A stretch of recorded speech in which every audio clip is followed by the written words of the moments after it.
Hello दोस्तों, कैसे हैं आप लोग। आशा करता हूँ आप लोग बहुत अच्छे होंगे।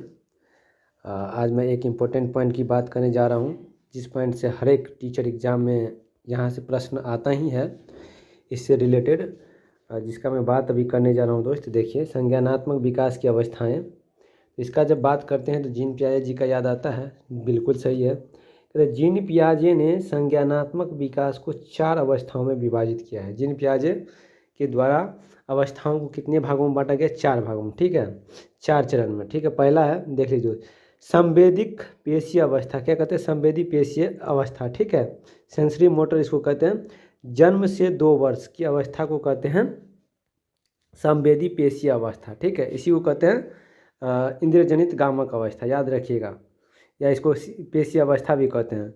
दूसरा नंबर पे है, इसका जन्म से 2 वर्ष हो गया दोस्त, याद रखिएगा हर पॉइंट। पूर्व संक्रियात्मक अवस्था, जिसको कहते हैं प्री ऑपरेशनल अवस्था को कहते हैं। इसका आयु कितना है? 2 से 7 वर्ष है, ठीक है दोस्त। 3 नंबर पे है मूर्त संक्रियात्मक अवस्थाएं, कंक्रीट ऑपरेशनल। इसका जो एज है दोस्त 7 से 11 वर्ष, याद रखिएगा, 7 से 11 वर्ष है। चौथा नंबर है अमूर्त संक्रियात्मक अवस्था, फॉर्मल ऑपरेशनल, 11 से 15 या इससे ऊपर कह सकते हैं, ठीक है दोस्त। इस अवस्था को कहते हैं।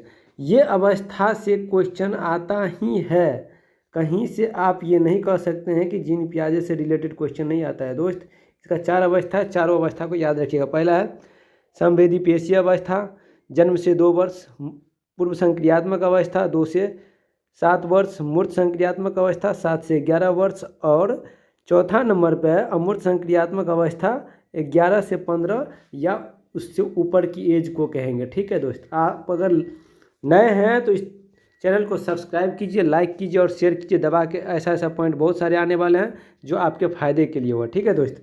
और दूसरों को भी शेयर कर दीजिए ताकि दूसरे का भी भला हो सके दोस्त। ये मेरा आपसे विनम्र विनती है। थैंक यू दोस्त।